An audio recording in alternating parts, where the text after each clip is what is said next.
save the day, never fear. Not long after I graduated high school, I felt lost. I dropped out of college, and I didn't really quite know what I wanted to do with myself. Only thing I knew was I like cinema as a whole, and I like to tell stories. Hell, even in high school, I found myself always making video projects with my friends. I once did a video with my best friend titled Godzizzle.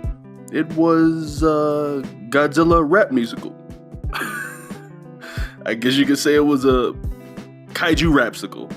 Look, the point of the story is, when I wasn't making videos, I was editing. And when I wasn't editing, I was writing. So when I received a phone call from a film teacher telling me to enroll in film school a year after I graduated high school, naturally I was excited.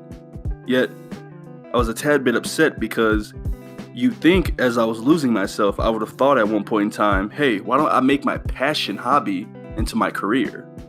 I couldn't believe I had never thought of making my passion hobby into my career. So, needless to say, I enrolled in film school, and I gained an abundance of knowledge about the medium that I hold oh so dear. And it was there that I discovered my love for film noir. Film noir is a genre that truly came into its own in the 1940s.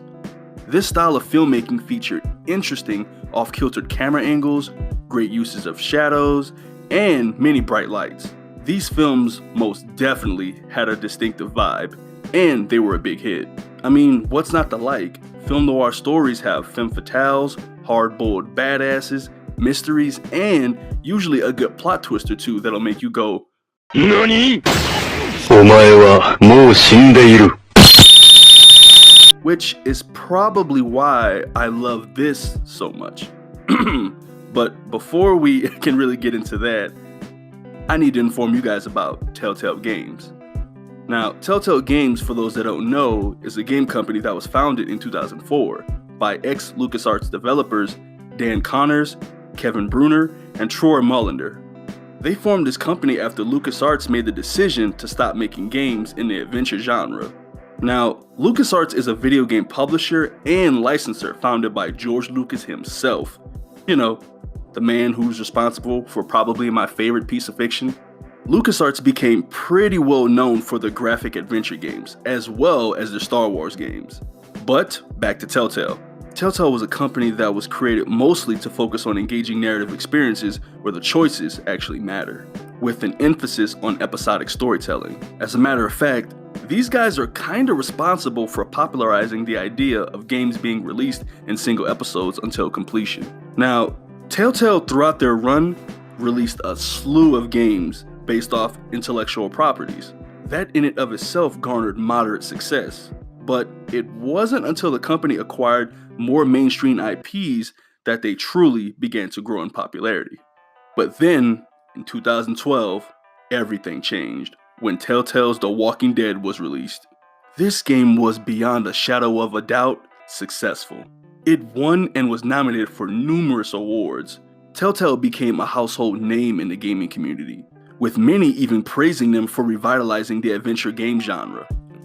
And don't get me started on that absolute brutal ending to Telltale's The Walking Dead Season 1. Yo, my roommate, a grown-ass man, was in tears after watching me beat the first season. And I'd be lying if I said I didn't get a little emotional too. The game did well. Its success even spawned a spin-off series. But zombie games were never 100% really my thing, right? So as much as I liked Telltale's The Walking Dead, I didn't really love it as much as most people did. And then a couple years post Walking Dead, I found myself wondering what Telltale's next big game would be.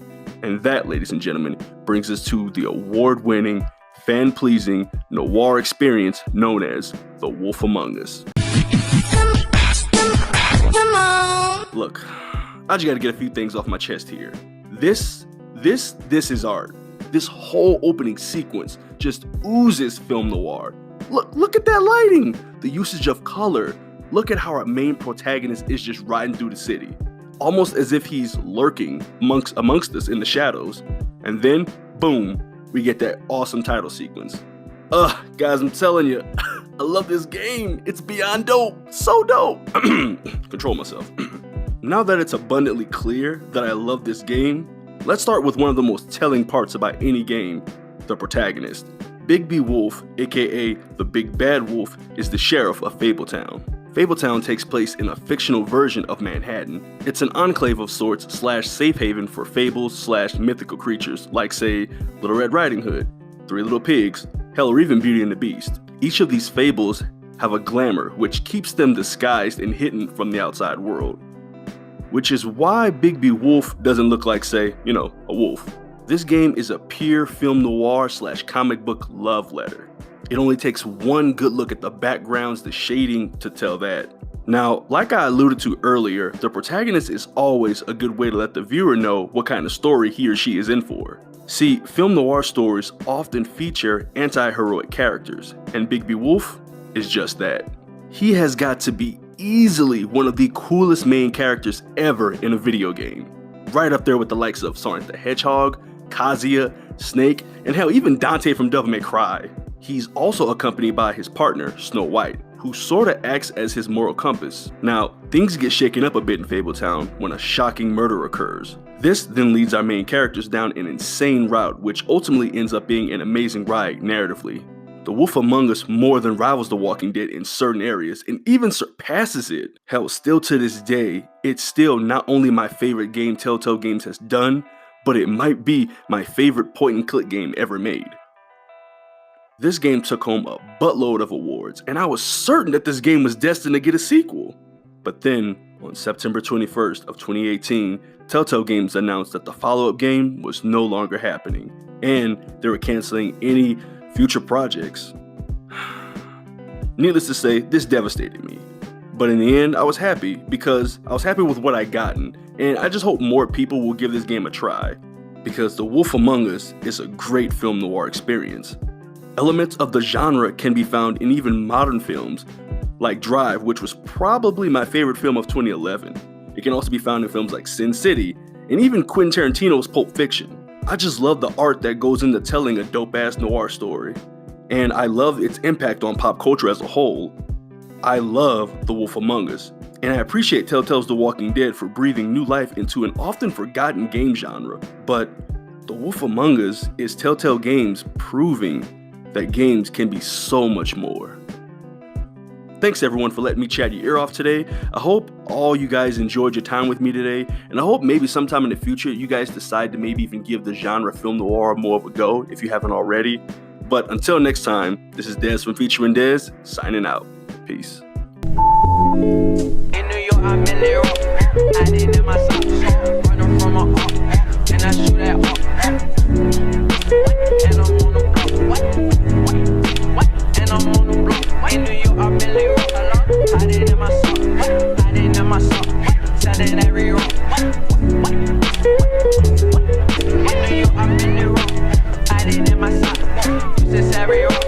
Running from the